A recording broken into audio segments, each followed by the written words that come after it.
พี่น้องมาเบิ่งบรรยากาศบนปีใหม่อยู่อเมริกา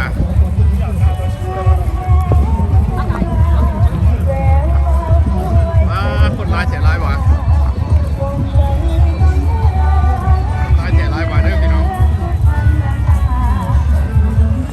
อันนี้วัดเล่าอยู่ที่เมกาลา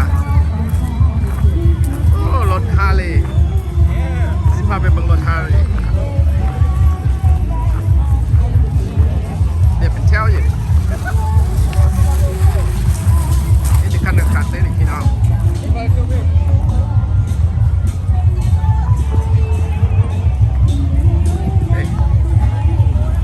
เอาว่าจะขั้นพาอย่างใด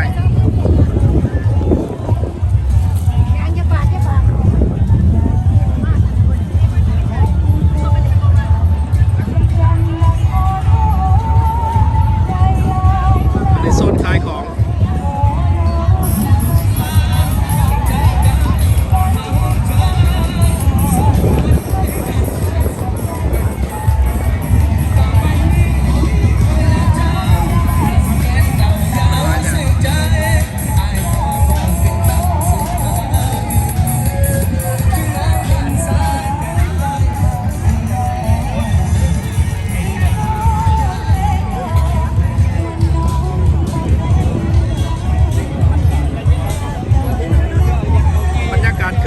คือบาทเท่านี้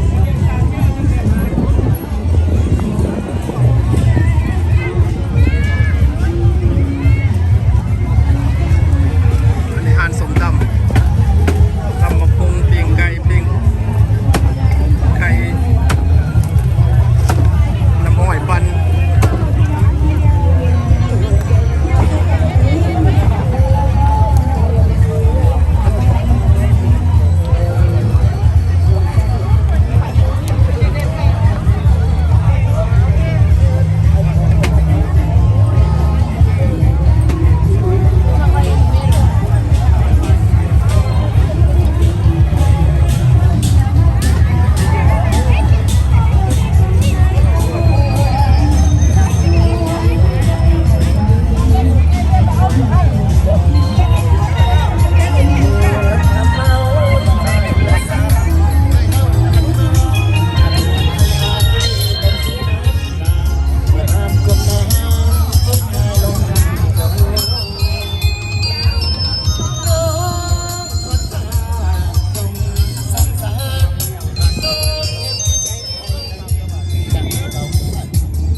ร้ายแห้ง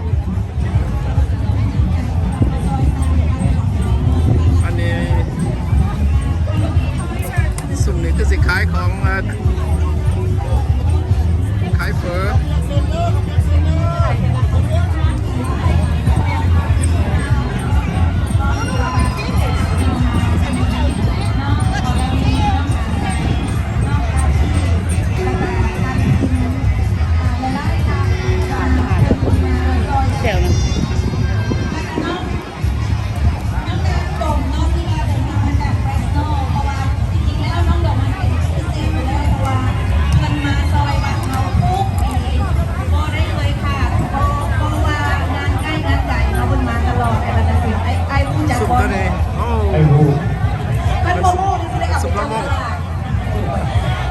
ตอนนี้เพื่อว่าเป็นการเสียเวลาเนาะขน้อยของประชาสัมพันธ์อีกอันหนึ่งด้านซ้ายมือของขน้อยเนาะด้านซ้ายมือของโคโซกเนาะจะเป็น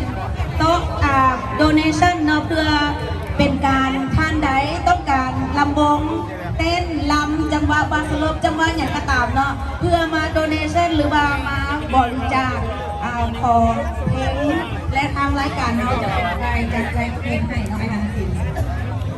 Okay, just quick announcements. For those that would like to, have your group dance on the dance floor. So, if you like the donation, that donation will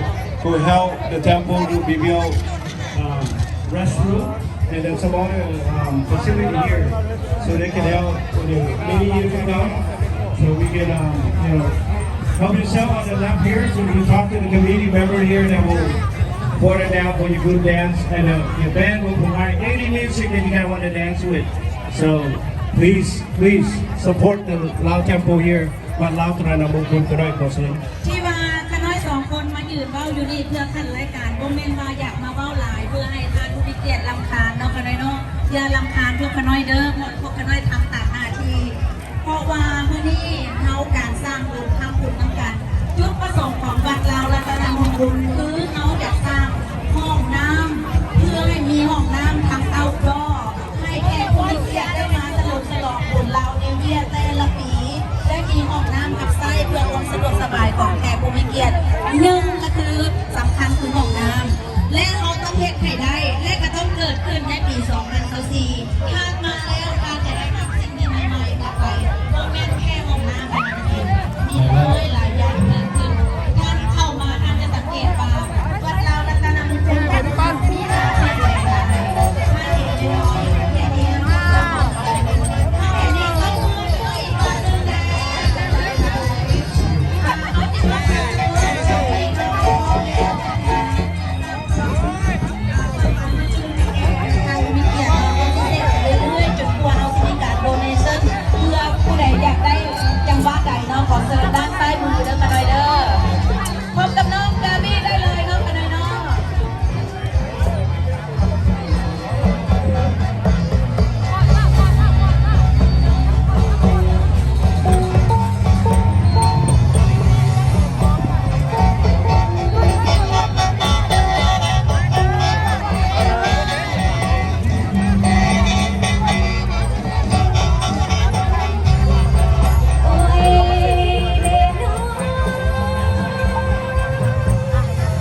to let me run. This will run me apart, baby, leave me in your heart. All I ever want is only you. Jump in my car, don't be afraid. Only a hero can never wait. You are my number one till the morning turns dawn.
อยู่ซุ้มเย็นๆนะท่านนะ จะซื่อสัตย์มากดีหาแต่เพียงอ้ายนี้มีบัตร ปากบาดจะได้สาคริสตินบุญไอแล้วน้องแก้วเจ้ายังเห็นใจ หากอายไม้ปากสีมา น้องเอ๋ยอย่าเลยละเอิงหักอาย อายเอ่ยน้องบ่ลืมเลยหาก เราพออยู่ร่วมกันหากันส่วนนี้ลันดอ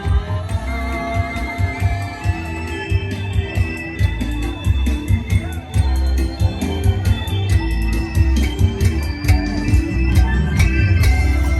ยิ้มไม่ได้เลย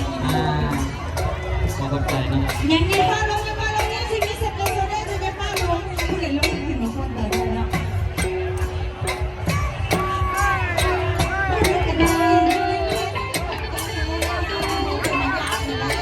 ลีลาก็ดีนะให้เกมาตามน้องนะน้องใจเลยใจดีนะน้อง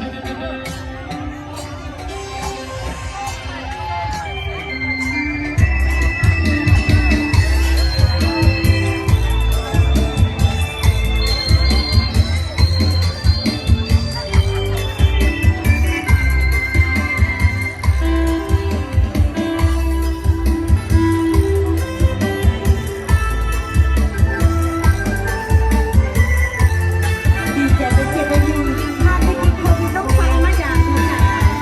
ไอ้ฮักเจ้าอีหลีลีลาวาดีน้องฮักไอ้บอก กะหักคือกันละน้องกันน้องบ่หัก ขอบใจเด้อเอาคนสันสูงเปรียบดังนกยุงไอ้มันนกเจ้า เศร้าสายมาตาอย่าเบาเป็นสุดเป็นเขาเขาควรคือกัน อันเว้าจังสันก็ให้ยืนยันได้บ่นอนาน เพียงยังออกมาอยากฟังสิเฮ็ดให้ผ่าน หอมแก้มน้องได้บ่ อุ๊ยอายคนน้องไปสิกล้าปานนั้น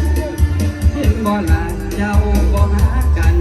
แต่ไอ้ให้หอมยังบ่เห็นไอ้ น้องสิบอกก็ได้แต่ สุขใดที่ประเสริฐความใดที่เลิศล้ำเป็นบังเกิดแต่ให้คุณเป็นเกียรติข้ามวันข้ามคืน เดี๋ยวแม่น้องตื่นสิเป็นเรื่องใจ ไอ้คนตั้งต้อยได้หักกับน้องบ่ยานความตาย จะเป็นคืนปากหวานเป็นไห้น้องหักอายยอมตายน้ำพี่ ไอ้หักเจ้าอีหลีลีลาวาดีไอ้เว้าจากใจ ยังน้องว่าฉันเอาไหมเรวัตทักไทยเมาไม่เดียวนี้ ตั้งใจฟังเด้อไอ้หักผู้สาวชื่อว่าเอื้อยอาศัย เอาดอกดินว่าเดียบดีซื้อว่าใส่หอม เอาเกี่ยวกันเด้อพี่น้องเด้อเกี่ยวสู่วันน้องปีใหม่ฟ้าใหม่นะครับน้องเดี๋ยวจะไม่พี่น้องจะได้วันเอวมันม้วนกับน้องกระบี่น้องจะไม่ความเบิกบานความตื่นมีสร้างน้ำน้องเนาะ เรียนมาตลอด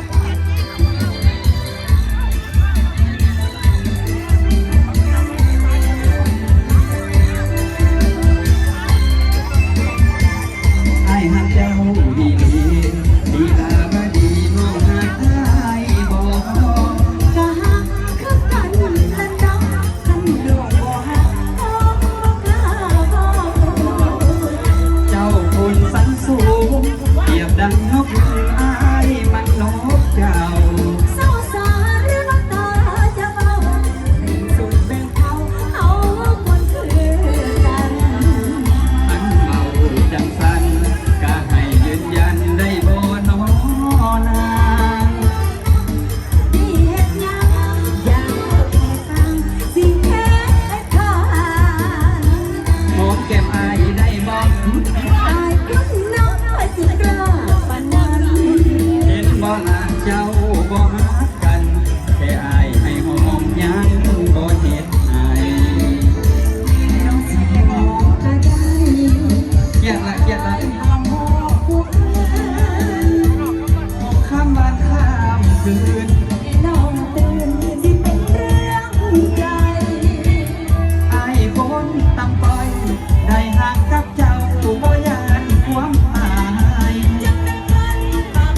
สื่อลีลาวดี อยากเข้ามามีแนวบอกคุยผู้บ่าวลีลาวดีชื่อเรวัตา